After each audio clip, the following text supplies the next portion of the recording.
ఇంట్లో ఉన్న బంగారాన్ని విడిపించి ఆ రోజు ఆన్లైన్ రేటుకే మేము కొంటాం. Sharma gold company. నమస్కారం గురుగారు. శ్రీమాత్రే నమః. శ్రీ గురుభ్యో నమః.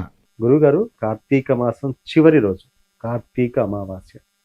కార్తీక మాసంలో ఎలాంటి పూజలు చేయకపోయినా ఆ రోజు ఇంకా పూర్తిగా చేయొచ్చు అంటారు. అసలు కార్తీక మాస విశిష్టత ఏంటి?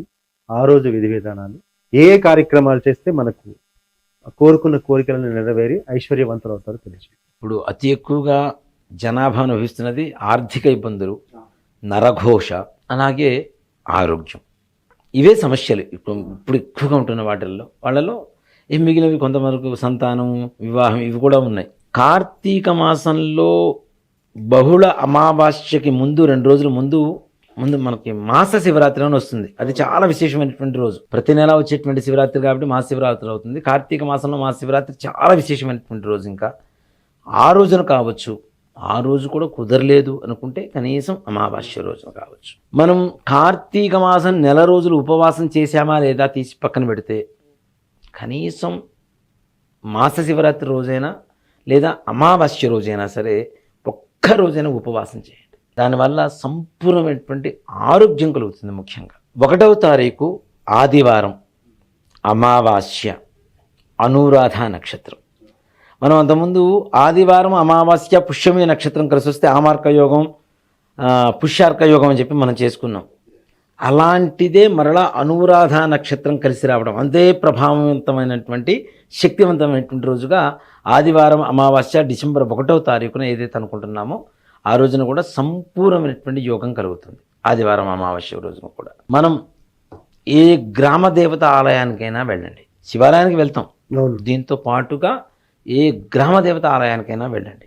నిమ్మకాయల దండ సమర్పించి అమ్మవారికి గ్రామ దేవత ఒక 5 నిమ్మకాయలు అమ్మవారి పాదాల దగ్గర పెట్టి ఒక 15 ప్రదక్షిణాలు చేసుకొని ఆ నిమ్మకాయలు ఇంటికి తెచ్చుకోవడం. 5 నిమ్మకాయలు.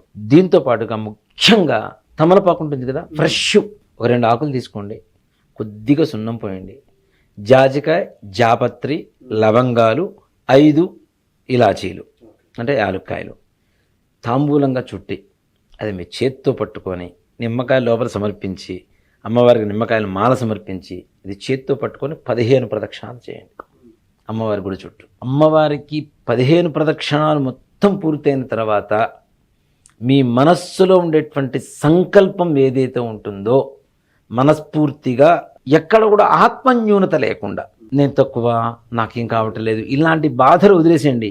నాకు ఈ పని కావాలి అని చెప్పి కమాండింగ్గా మనస్ఫూర్తిగా కోరుకొని తాంబూలం అమ్మవారికి సమర్పించి, అమ్మవారి తాంబూల పూరిత చాలా ఇష్టం అమ్మవారికి తాంబూలం సమర్పించుకొని ఈ 5 నిమ్మకాయలు ఇంటికి తీసుకొచ్చుకొని ఒక 3 ఇంటికి కట్టండి. ఒక నిమ్మకాయ కట్ చేసి పసుపు కుంకుమ వేసి అటు ఇటు పెట్టండి వాకిలికి. ఇంకో నిమ్మకాయ చక్కగా కట్ చేసి జ్యూస్ చేసుకొని దాంట్లో మామూలు ఇంకో వేరే నిమ్మకాయలు కూడా కలుపుకొని కావాలంటే చక్కగా జ్యూస్ చేసుకుని ఇంట్లో అందరూ తాగండి. ఉండే నరఘోషలు పోతాయి, ముఖ్యంగా ఆరోగ్యం వస్తుంది, కార్యసిద్ధి జరుగుతుంది.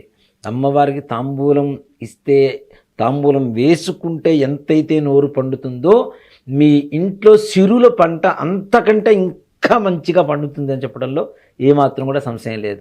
అమ్మవారు నోరు పండించారా, మీ ఇంట్లో పంట పండిందనే అర్థం, దాంట్లో ఏమాత్రం కూడా సంశయం లేదు.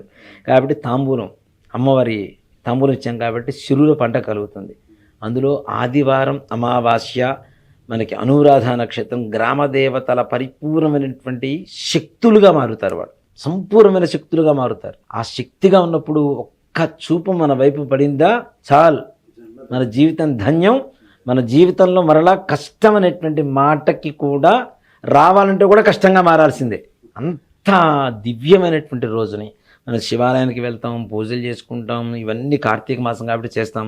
కానీ కార్తీక బహుళ అమావాస్య ఆదివారం రావడం, అనురాధ నక్షత్రం కలిసి రావడం అనేది నిజంగా ఇందా మనం చెప్పుకున్నట్టు ఒక్కొక్క నక్షత్రము, వారము, తిథి, ఈ కాంబినేషన్ అనేది అందరి కష్టాలు తీర్చాలని చెప్పి పరమేశ్వరుడు సంకల్పం జరిగిందని చెప్పడంలో ఇది ఒక ఉదాహరణ చాలు. అన్ని అరుదైన కాంబినేషన్స్ అన్ని కదా, ఎంత మంచి కాంబినేషన్స్. అంటే వచ్చినవి సద్వినియోగపరుచుకుంటామా లేదా అనేది మన చేతుల్లో ఉంటుంది.